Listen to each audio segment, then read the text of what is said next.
Yo, what is going on, you guys? Welcome back today to another video, and in today's video I got some more tips for beginners. There's a lot of beginners in Street Fighter 6, and something that I really want to do is help this FGC community grow. And in order for the community to grow, we got to get our beginner players up to speed. And I was just like you 6 months ago. I was a rookie, first starting out. I played Street Fighter 5 for a little bit of time. I had 100 hours on that game. Didn't know what I was doing. I was super bronze, and long story short, I ended up dropping the game because I didn't really know what to do and I didn't know how to get better. So because I want you to have a good time in this game, we're gonna go over 5 things that I think are super helpful for beginners to know. So first thing, combo trials are important. I do recommend going into the combo trial, getting a feel for whatever character it is that you decide to play. But in match, I also understand if it's your first time playing a fighting game, all these combos that you're practicing in the combo trials, they're gonna take a little bit of time for you to memorize. And sooner or later, you're gonna get the itch, you're gonna want to play. If you have friends that play, you're gonna want to play with them and they're gonna want to play with you, and take some time to learn all the combo trials. You have beginner, intermediate, advanced, and it can be a bit overwhelming for a first time player. So here's some alternative advice that I would give, but don't skip over the combo trials. Try them for a little bit and then do this next. And that's going to be learn 5 combos first.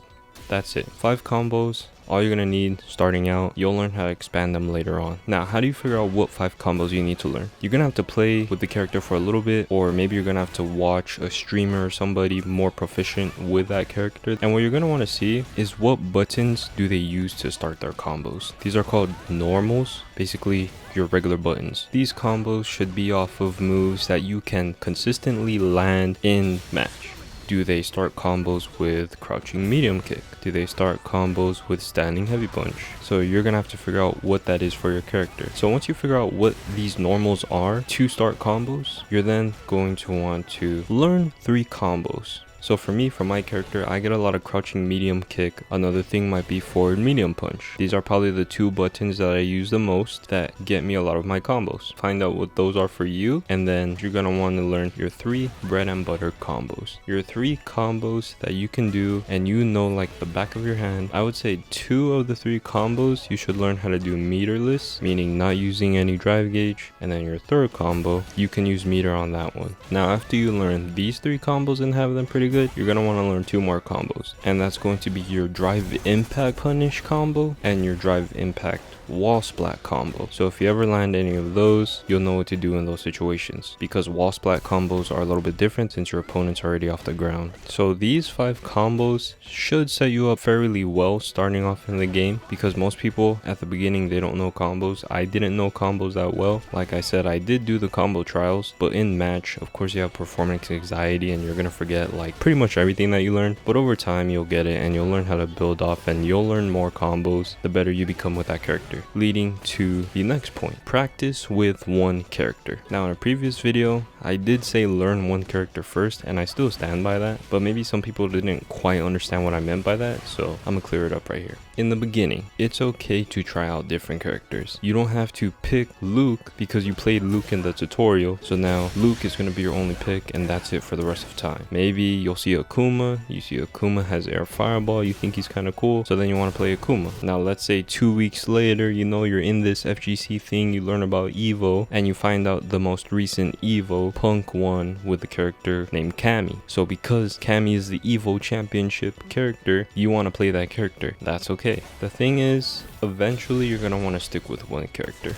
because with that 1 character, you're going to have to learn the actual game. The game is not how many characters can I play. The game is played literally without characters. Like, it becomes a mental game, but in order for you to even progress to the later stages of the game, you need to learn how to play a character well enough. So if you're playing 16 different characters and they're all bronze 1, you're gonna have a hard time. But if you stay consistent learning 1 character, you'll grow, you'll learn the different aspects of the game as well as the different aspects to that 1 character. Like, there's a lot of different concepts that you're gonna end up learning, like Oki, anti-airs. You're gonna learn how to create mix-ups, you're gonna learn how to create combos, what buttons can combo together. Maybe in the corner your combos might be a little bit different too. You might be able to link special moves together. You don't know that unless you play the character enough / look at enough tech for that character. sticking with one character for the majority of the time as you grind up to master will definitely help you learn all these lessons that you need to become a master player. Now when it comes to learning matchups, you'll learn matchups based on your experience against the rest of the cast. So me, I would say characters that I can fight pretty well: Akuma, Bison, because a majority of the time where I was grinding up, it was a sea of Akumas at one point. Akuma got released and I was in Diamond, only character I saw. Bison got released and I was in Diamond 3, only character I saw. So I had a lot of experience with these characters. But characters like Lily, Dalsum,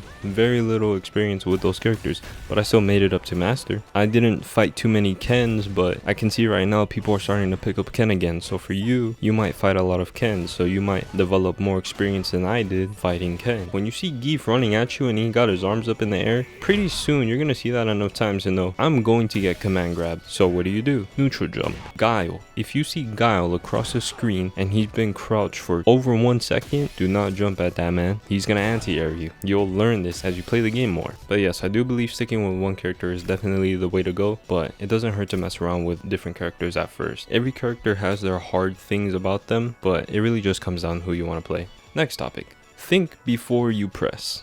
A lot of people at low level like to play gorilla. They're just pressing just to press, jumping just to jump. But as you rank up and as you become better as a player, you're really going to want to think, okay, if I press this button, if I land this button, what can I get? If I whip, what could possibly happen to me? Let me not jump 15 times round start because this dude's gonna pick up and they're gonna anti-air me. Let me not round start slide because that's very risky. If they block it, that's basically giving them a free combo. Let me not drive impact randomly because the better you get, the better people will be able to react to drive impact. They'll punish you for it and you'll lose 30, 40, 50% of your life because you decided to do a drive impact that you had no business doing. You didn't even have to do the drive impact. You realize you conditioned your opponent to always throw. Now what can you do to bait the throw? But it all starts with thinking about what you're going to press before you press.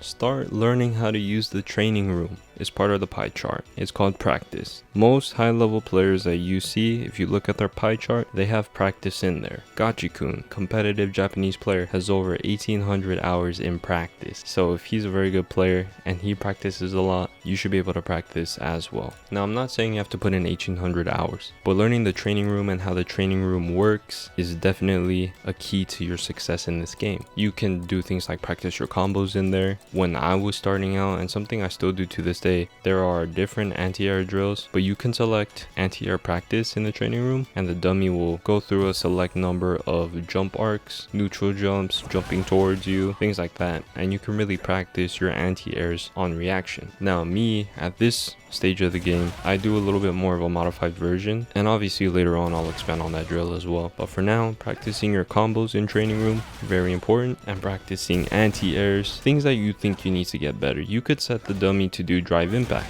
if you struggle with reacting to drive impact. There's a lot of things to unlock in the training room, but I'll definitely explain how to use the training room in another video. So if you want to see that, be sure to leave a like and a sub, and if you have any other things that you think you struggle with, drop it in the comments. I also don't mind running sets with you if you're struggling. And the last thing on this list, probably one of the most important things, is if you lose to someone you think you're better than, learn why you lost to them. I'm pretty sure everyone's had this experience. I've had this experience. I know people that have had this experience. Now sometimes, yeah, you might lose to random, but most of the time, that's not the excuse as to why you lost the game. You might have whiffed a button somewhere. You might have whiffed the same move multiple times. Your offense might have been so linear, they were expecting you to do the same 3 things the whole time. So they might have adjusted to you, but you might not have adjusted to them. They might have jumped at you 35 times, and you might not have anti-aired them a single time. So they might have been able to jump out the corner in situations where you had the corner pressure. They might have been able to get a combo off on you because they know that you don't anti-air. If you were like me and you have the parry anti-air, which is what we talked about in a previous video, they might have baited out your parry anti-air and threw you. Boom, that's damage off right there. You might have got shimmy 4 times you might have got shimmied every time they walked up to you. They might not have done anything else but shimmy you every single time, and you just let them shimmy you every time. You're just losing to things that you probably could have done better, or you could have looked out for better, or you could have reacted to better. So let's say you lose to someone and you're genuinely confused. You don't know what you were doing wrong. You feel like you were playing pretty decent. You look back at the replay. Then in those situations, I would say if you're in ranked, invite them to a custom room. I've done this a couple of times. Sometimes the people are generous. Sometimes the people just leave on the rank screen. Another time could be in the battle hub. Maybe you're playing someone and you're playing a master and you're a platinum. Send them like a private message asking what do they think you could have done better. I've done this too, and I've actually made friends off of being pretty trash in my opinion, but they've given me advice to become better, or they've given me advice on things that they saw I was doing and I wasn't really adapting to, and that advice helped me get to master rank.